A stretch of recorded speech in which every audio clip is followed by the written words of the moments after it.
আজকে আমি বানাচ্ছি পাউরুটি দিয়ে গোলাপ জামুন। আসুন আমার সাথে দেখে নিন গোলাপ জামুন বানাতে কি কি লাগবে। প্রথমেই লাগবে হচ্ছে পাউরুটি। এখানে আমি নিয়ে নিয়েছি বেশ কিছু পাউরুটি। আর লাগবে চিনি, ভাজার জন্য লাগবে ঘি আর সাদা তেল, আর লাগবে এলাচের গুঁড়ি। এই এলাচটাকে আমি গুঁড়ো করে রেখেছি।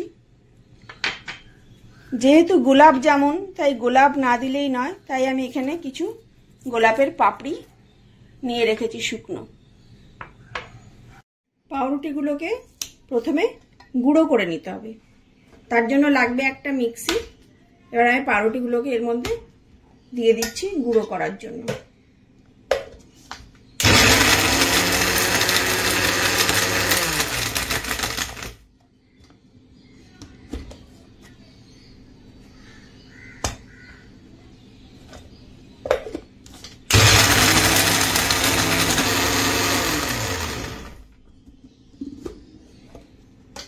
দেখুন এইভাবে পাউরুটিগুলো গুঁড়ো হয়ে যাবে।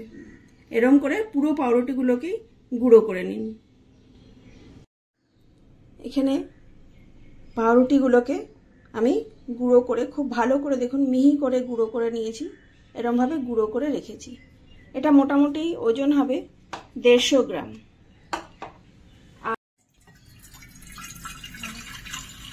এখানে আমি চিনির শিরাটাকে করে নেব। জল দিয়ে দিলাম 1 গ্লাস, আর দিয়ে দেব চিনি। চিনির শিরাটা একটু ঘন করব। গ্যাসটা জ্বালিয়ে দিলাম। এবার শিরাটা হবে।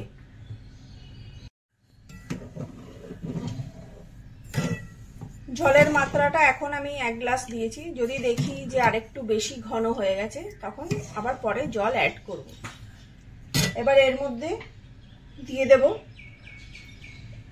একটু গুঁড়ো করা এলাচ।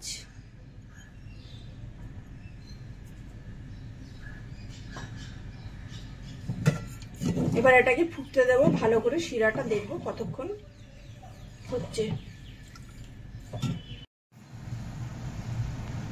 চিনিগুলো পুরো গুলে গেছে। এবার আমার শিরাটাও তৈরি হয়ে যাচ্ছে।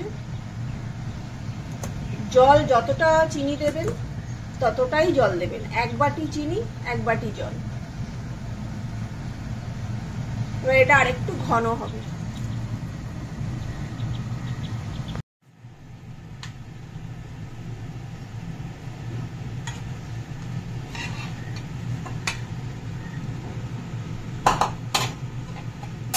ব্রেড ক্রাম্বসটা অল্প অল্প করে মেখে নেব জল দিয়ে।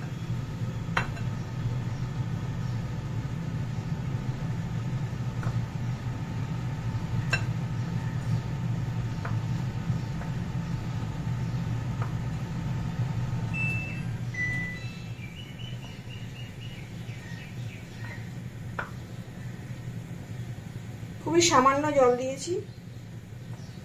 এটা আস্তে আস্তে জলগুলো পুরো টেনে নিয়ে বেশ ভালো রকম বাইন্ডিং তৈরি হয়ে যাচ্ছে।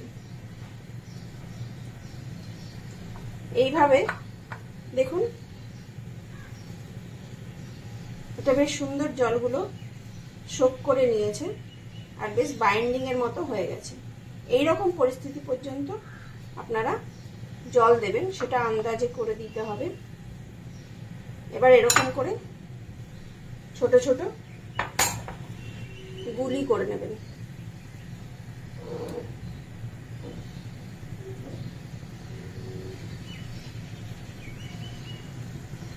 এইভাবে আমি পুরোটাই মেখে ছোট ছোট গুলি করে রাখবো।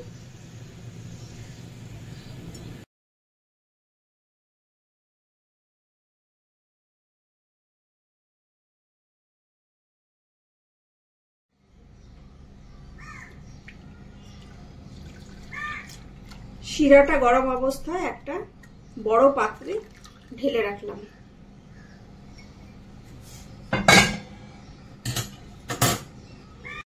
এর মধ্যে দুটো গোলাপের পাপড়ি দিয়ে দেব।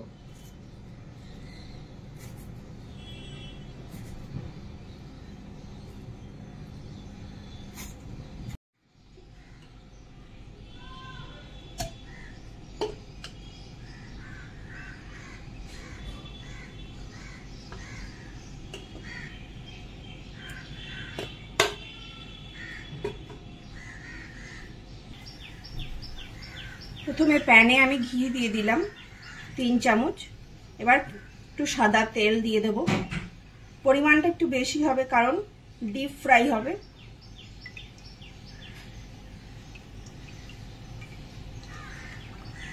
আপনারা চাইলে পুরোটা ঘিয়েও ভাজতে পারেন।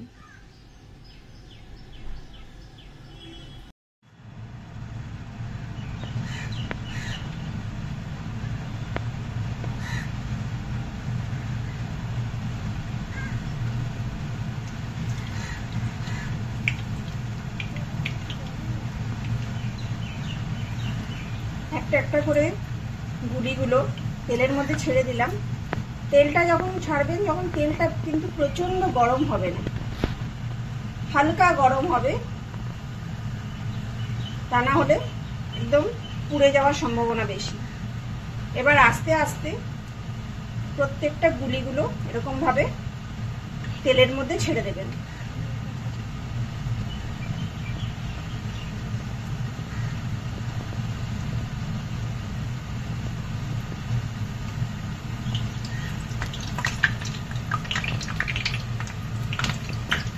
এবার গোল্ডেন ব্রাউন হওয়া পর্যন্ত এটাকে নাড়তে থাকবেন,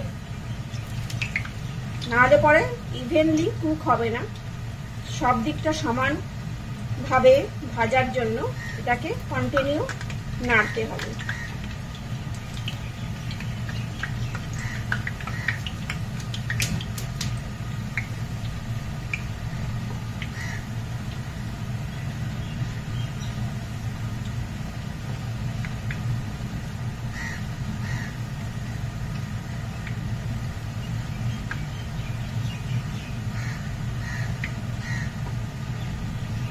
এগুলো প্রায় হয়ে এসছে।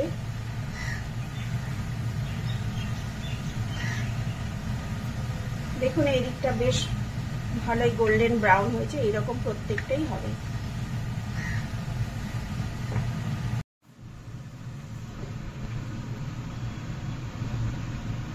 গোলাপ জামুনগুলো একদম পারফেক্টলি কুক হয়ে গেছে।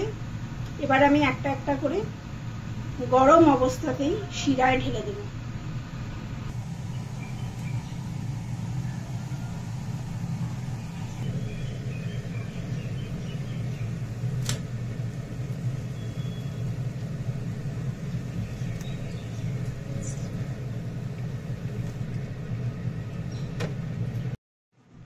গোলাপ জামুন বানাবার ছোট্ট ট্রিক্স হলো যে গোলাপ জামুনটা বানিয়ে নেওয়ার পরে আপনারা 1 চামচ গোলাপ জল এই শিরাটার মধ্যে ছড়িয়ে দেবেন, তাহলেই দোকানের মতো স্বাদ আসবে।